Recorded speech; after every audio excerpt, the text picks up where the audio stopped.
Chapter 1822, Demon God Battlefield. Chernobyl. The Six Wings Lord and Demon God Jia appeared here. Demon God Jia stepped on the ground and said, "I can still feel the residual energy radiation here. In the past, unimaginable amounts of energy once erupted here." The Six Wings Lord nodded and said, "Perhaps the place we are looking for is here."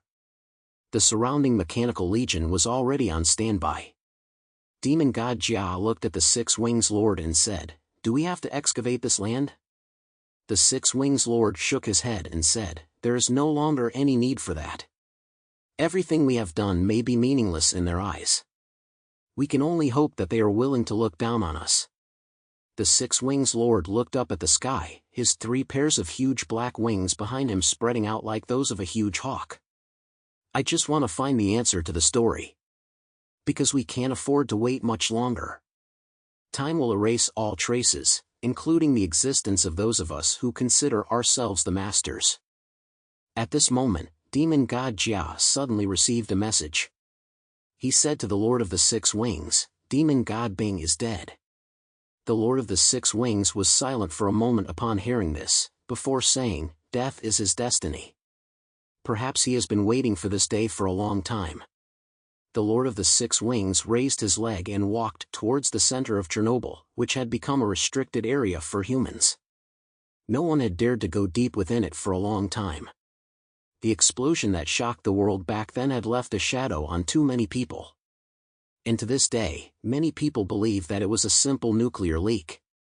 Demon God Jia silently calculated in his heart. Those who died in battle were Demon God Ju, Demon God Ding, and Demon God Bing. There were not many people left behind. But as the Lord of the Six Wings had said, perhaps death was not a bad thing. After voluntarily becoming androids, they had given up so much that they had gradually forgotten the purpose of their existence in this world. There had once been many more beings like the 10 demon gods in their civilization. But over the long years, some had perished due to the collapse of the world, some had been destroyed in wars, and some had become tired of the pain of living alone and had ended their lives on their own. They are the only ones left. After collecting some of the source materials, the Knights of the Round Table set off to return to Samarin City. King Arthur fought a very difficult battle, and even came close to losing his life, but as a king, he withstood the pressure and ultimately prevailed. This made him very proud, and the Knights of the Round Table were also proud. But when King Arthur returned and was about to announce the news to everyone, he discovered that there was another message in their chat group from a day earlier. It was sent by Perdaja on behalf of the Fremon's government, announcing that the Chaos Team had defeated Demon God Ding. King Arthur's expression suddenly paled. "This guy, he actually beat me to it." King Arthur was shocked, but then a smile appeared on his face. "As expected, he is worthy of being my opponent. He does have some strength. Very well, this is the way to be worthy of being defeated by me." Zhang Yi's strength did not make him jealous, because he likes to fight with strong opponents. Only by defeating the strong can he prove that he is even stronger. The news of the human camp's successive victories spread through the chat group, and more battlefield intelligence was shared, to reassure the mutant teams that were still fighting or preparing for battle, and also to give them more information. Furman Federation Region. 300 knights in white combat uniforms with gold-embroidered Holy Roman Church insignia appeared here. At the front, a tall Cardinal Arnold Olive in a red cassock held a holy book and was praying before the battle. "Our Father in heaven, hallowed be your name. Your kingdom come. Thy will be done on earth as it is in heaven. Give us this day our daily bread. And forgive us our debts, as we forgive our debtors. And lead us not into temptation, but deliver us from evil. For thine is the kingdom, and the power, and the glory, forever. Amen." As he turned the holy book, rays of light burst from between its pages and spread over him and all the Knights Templar. As one of the world's 3 major religions, the Holy Roman Church was able to muster a power of belief that far surpassed the Tantric faith in the southwest region. This was power from the heart, the power that came from the pious prayers of countless believers in the Holy Roman Church. As the Holy Roman Church's Crusade leader, he can bestow this power upon every Templar through his prayers, strengthening their bodies. Olive knew that Chaos and King Arthur and the others had ended the battle first and achieved brilliant results. And as one of the Holy Roman Church's 4 horsemen of the Apocalypse, he had been personally dispatched by the Pope to lead the Knights Templar in battle, so naturally he could not bring shame upon the Holy See. He finished praying and closed the heavy tome. Looking at the vast and dense army of mechanical life forms in the distance, he raised the cross hanging from his chest and kissed it. The Knights Templar behind him also almost subconsciously made the same gesture. For their faith, for the holy war, they could be fearless, driven by religion. The able warriors in Colombia were vampires and were not afraid of death. But these Knights Templar can also die for their beliefs, and they will even burst forth with even more powerful strength than usual because of their dedication. For the Holy Roman Church, for justice, mercy and peace, destroy these puppets of the devil, said Olive. Behind him, the Knights Templar drew their 2-handed swords in unison, let out a deafening cry, and a holy light enveloped them all. The sound echoed across the battlefield. Olive waved his red cloak, and a blazing flame ignited in his eyes. It was hot, holy, and capable of burning away all evil. Boom! His body suddenly soared into the air, and he charged above the mechanical legion. Flames burned on his body, and the yellow flames gradually turned white, before a dazzling golden light was born from the white flames. 6 pairs of golden flame wings unfurled behind him, as if an angel had descended to earth. Then, from nowhere, his right hand drew a holy sword that burned with golden flames. The Death Knight of the 4 horsemen of the Apocalypse, Archangel Michael of the Holy Roman Church, had come with his sword of judgment. He was so bright that everything below seemed to fade into darkness. Olive, holding the flaming holy sword and with his wings spread behind him, swung it downwards, and a torrent of flames was born, like layers of clouds in the sky, and then surged towards the entire land, covering it. Even the mechanical life forms made of the hardest metal began to melt under the flames. Their defensive force fields were useless against this fire, and even rolling on the ground or attacking with weapons could not extinguish the flames. Olive's ability Judgment Day was a fire that would never go out and could not be extinguished by any means before completely incinerating the target. Wherever Olive's sword passed, swathes of mechanical life forms were set alight, and the ground was covered in molten metal. Anyone who came into contact with this flame had to endure endless torment. Olive's first move demonstrated the power of the Holy Roman Church, which made the Knights Templar even more excited. Armed with weapons, they charged towards the mechanical legion. Guns, chariots, holy swords, and knightly lances.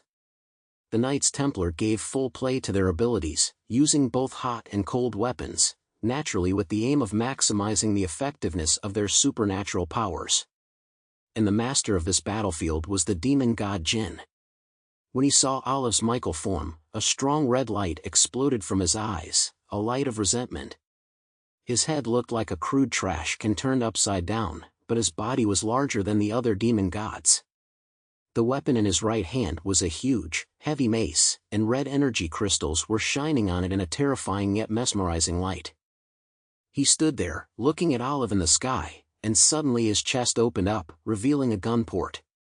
A blazing red energy cannon shot out in an instant. Olive, high in the sky, faced this blow from demon god Jinn and raised his battle sword high in the air. Who? The golden flames burned even more fiercely, as if the sky was on fire, and the sky was filled with golden clouds. On behalf of the gods, I will judge the blasphemer. The power of Judgment Day poured out, and the golden flames collided with demon god Jinn's energy cannon. But the resulting change was astonishing, because the golden flames did not annihilate demon god Jinn's energy cannon, but instead wrapped themselves around it like maggots, consuming it until it was burned to the ground. My flames are the purifying fire of the world. Everything will be burned to the ground. Judgment Day burns everything, including energy bodies, using the opponent's body and even the attack as fuel. So theoretically, attacks at the physical or energy body level would be ineffective against him. As one of the Holy Roman Church's 4 horsemen of the Apocalypse, his strength is also the strongest of the 4. However, because he is relatively low-key, not many people know his true strength. Choosing demon god Jinn as the target was not because he was not strong enough. It was simply because his purpose in this trip was not entirely to collect the value of this underground civilization. I will defeat you so cleanly. Then I want to see what evil intentions the remnants of you corrupt demons have. Olive swooped downwards, and wherever he went, the entire earth burned completely. He seemed to be able to hear the mechanical lifeforms' cries of sorrow, because once they were attached by Judgment Day, there was no way to escape. The mechanical lifeforms were crumbling. Demon god Jinn raised his huge mace and charged at them like a storm. A defensive force field spread around his body. Olive swung his sword, and golden flames attached themselves to it, beginning to absorb the power of the defensive force field and dissolve it. But the next moment, demon god Jinn had already circled around to Olive's back. His body was as massive as a mountain, several times taller than Olive, and the mace was ruthlessly smashed down from high above. The air produced a series of sonic booms due to the mace's excessive speed. The blow was so fast that the surrounding air was squeezed out in an instant. Olive did not turn around. His eyes slightly narrowed, and he raised his hand to block the flame-sacred sword above his head. Clang! The mace slammed heavily onto the flame-holy sword, and the sound entered the ears through the vibration. In fact, the entire area became a vacuum due to this blow. Just a single direct contact triggered an unimaginable energy explosion, like an asteroid impact, emptying the surrounding area of everything and creating a huge circular depression in the ground. Olive used his seemingly frail body and a holy sword transformed by supernatural powers to block the attack of the demon god Jinn. The flames then spread to the mace, which burst into flames and burned towards demon god Jinn's arm. Demon god Jinn's calculation system was working frantically. It cannot be extinguished. The flames formed by the special energy body cannot be extinguished. Crack! The huge mace suddenly broke in the middle, leaving only half of the mace. Olive turned around and raised his sword to hack at demon god Jinn. His eyes were cold and ruthless when he slaughtered demons, and they were awe-inspiring. Demon god Jinn, the flames of the special energy body cannot be extinguished. Then, just don't get burned by his flames. He directly chose to throw the long stick in his hand at Olive. The long stick was like a javelin, speeding through the air, carrying enough power to pierce a mountain and heading straight for Olive's chest. Olive, holding his sword in both hands, slashed down suddenly, sending the long stick flying. At this time, the demon god Jinn opened his two huge arms, and all that could be heard was the sound of a mechanism being opened. His two incredibly thick arms suddenly clicked. Clicked! And a dense array of firing holes appeared. Demon god Jinn's hands opened, and there were also a dozen firing holes in the palms of his hands. Above his body, red energy crystals were burning brightly. I can fire 100,000 energy attacks in an instant. Can your flames burn them all? Without any warning, a barrage of attacks was unleashed from his arms, all targeting Olive. It was like fireworks, blooming all over the sky, blooming and blooming. Endless, dense, enough to cover the entire space, the energy cannons shot at Olive from all kinds of tricky angles. Olive's gaze sharpened, and he finally sensed the danger. At this moment, 6 wings unfurled, and the holy sword was held in both hands to guard his body. "Praise the Lord," he said piously, and then he stabbed the sword into the ground beneath his feet with both hands. A golden circle appeared beneath his feet, less than 1 meter in diameter, but with him at its center, it burst into a golden flame that soared up to form a high wall to withstand the attacks of the countless energy cannons. Colossus Federation territory. Mechanical excavation work proceeded methodically, with large and small pits dug out of the ground. At this time, beneath the endless abyss, the demon god was already standing in an excavated underground ruins. There was yellow sand everywhere, and a large number of mechanical lifeforms were following set procedures numbly to clear the ruins, which had been lost for an unknown number of years. But the buildings have long since collapsed, and only a few remnants remain. Even these must be handled with care, for if they are touched with too much force, they will be destroyed. The demon god bends down. He reaches into the fine grains of sand and lifts up a handful. White sand escapes through his fingers, and in the end, only a small stone is left. Although it is blurry, faintly visible are lines on the stone that are clearly not naturally formed. In the end, did we come too late? They have also disappeared in the long river of time. Or perhaps, they have already gone before us, perishing in repeated destruction. Suddenly, the demon god clenched his fist. No, it can't be like this. No, it shouldn't be like this. That powerful existence that has protected us in the past, they cannot perish. It's just that, what is the point of digging like this? We who hate to dig up the whole earth are actually doing something insignificant to this planet. Living things will never destroy this planet, only we ourselves will be destroyed. He felt a little desperate in his heart. From a human perspective, the excavation project, which was already magnificent and terrifying, had not made the slightest progress. And they could not wait any longer. The demon god had already stood up when two mechanical life forms next to him pushed 2 carts of sand and gravel past them, mechanically clearing the area. They were trying to find traces of mechanical civilization from long ago in the piles of yellow sand from yesterday. The demon god suddenly stopped one of them. Hey, do you think what we're doing here will be meaningful? The mechanical life form turned around and looked at him with dull eyes. No, the mechanical life form's gaze was just the light reflected by the lens of the image collection device. In fact, it was no different from the principle of reflection of the human lens. The system cannot recognize the command. Please give the command again, XXXXX responded listlessly. Demon God G turned around with some boredom. These mechanical life forms did not have any self-thinking at all, they were not alive. He was just lonely, so he wanted to communicate with them. The demon god fell silent. He had no one to speak to, and no purpose.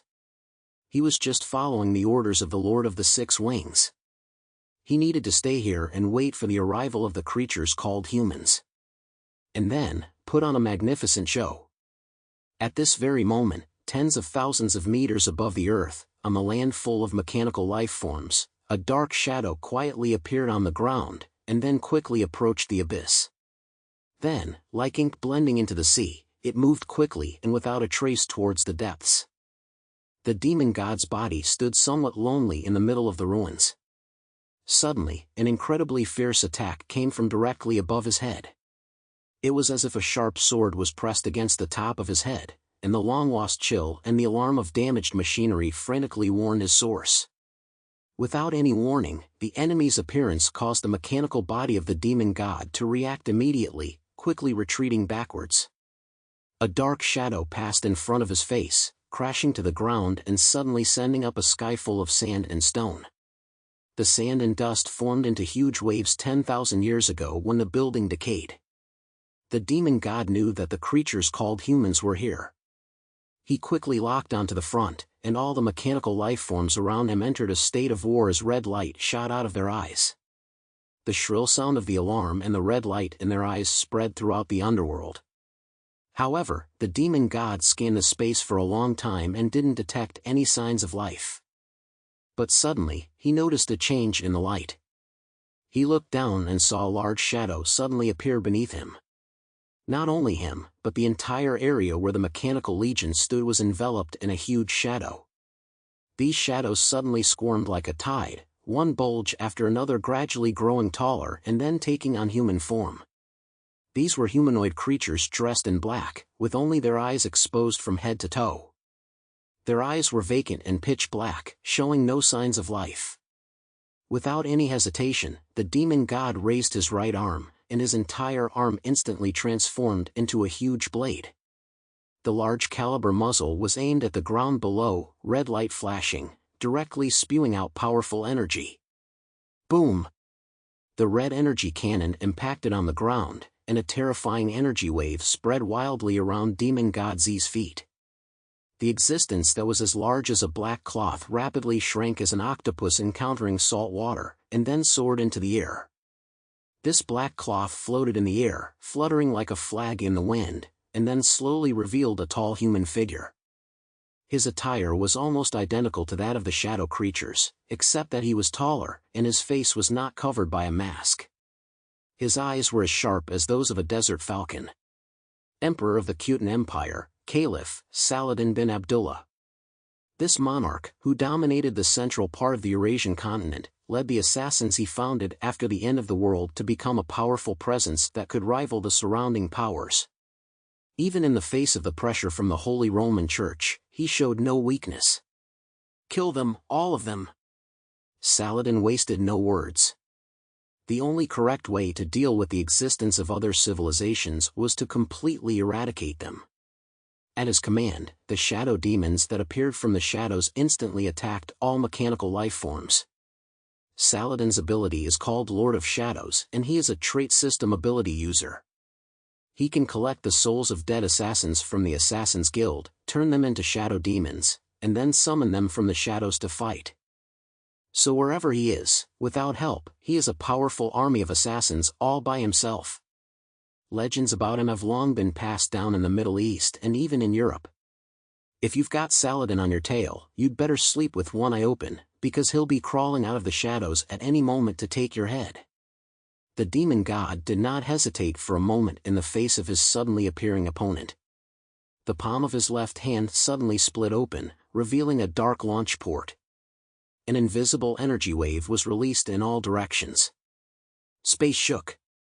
Saladin's ability to turn his body into a two-dimensional shadow was essentially a transformation of space.